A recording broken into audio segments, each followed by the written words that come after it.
Ohio is betting big on data centers. This isn't going away. With 200 so far and more on the way. AI is really starting to find its way into every facet of life. Computer hubs to keep the modern world and all our devices humming. It's part of the infrastructure that not just this community needs, but we all need. But the data center boom hasn't been without controversy. It's not that they shouldn't come here, but it should be responsibly. One of the questions being asked, should we be giving them billions of dollars in tax breaks? News 5's Michelle Jarbo's been speaking with plenty of people about this, from lawmakers and policy experts to those building the data centers themselves and in the industry. It's all in an effort to get to the bottom of what Ohio's spending and getting back in return. I live amongst, a lot of people that are against these types of projects. Tile, marble. Chuck Brookie's built a life here in New Russia Township. He's built plenty of other things, too, over decades as a union laborer. You name it, as far as construction, I've pretty much done it. Now a labor leader in Amherst, representing workers across 11 counties. In the rural areas, we're struggling. We're just kind of scraping by. That's why he's welcoming these huge tech projects. So when I hear of a data center coming into town, it's a good thing for us. Does it make it difficult to have conversations like with your neighbors about data centers? Yes, it is. It's very difficult.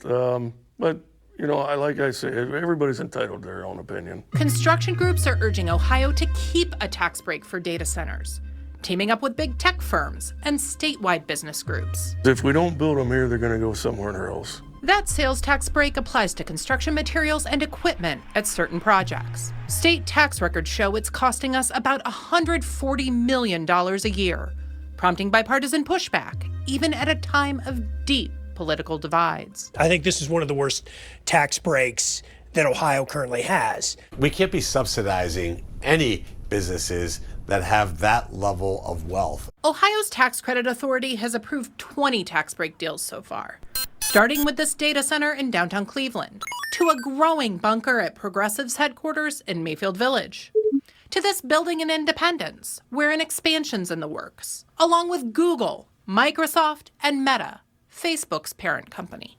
But it's tough to calculate the value of these deals since some of them have grown a lot. Take Amazon, which promised about $1 billion of investment in 2014.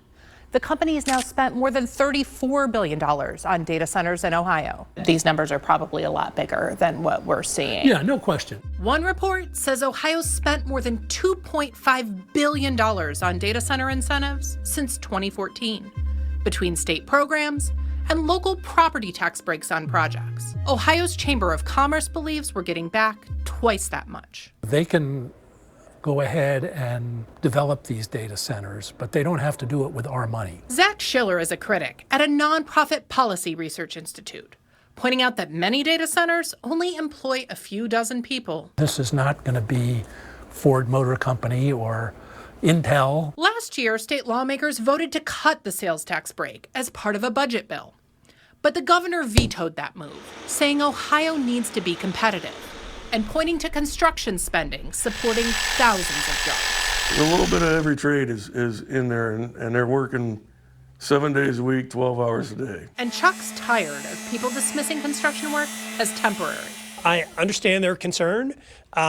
This has been a great boom for their industry. State Senator Kent Smith is behind a bill to scrap the state tax break. Again, this is about return on investment, and I don't think everyday Ohioans are getting what they're paying for. And no matter what happens, existing tax credit deals won't go away. Even if we repeal this incentive, Amazon is going to keep getting it. And so will Google, and so will Meta. It's an important consideration for the data center industry, and I think it would really be devastating to Ohio's economy if they were to get rid of that sales tax exemption. Dan DiOrio is with the Data Center Coalition, lobbying to stop a repeal. At this point, how optimistic are you that Ohio will keep the sales tax break?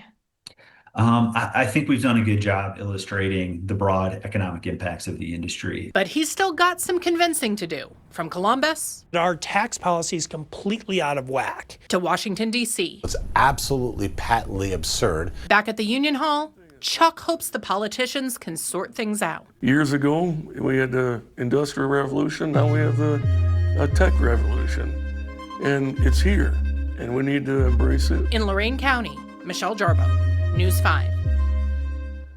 State lawmakers are also talking about getting rid of the state tax break by overriding Governor DeWine's veto from last year. It's not clear they have enough votes to do that. Michelle is working on more stories about data centers, and she wants to hear your questions. You can reach her at michelle.jarbo@wews.com. Now,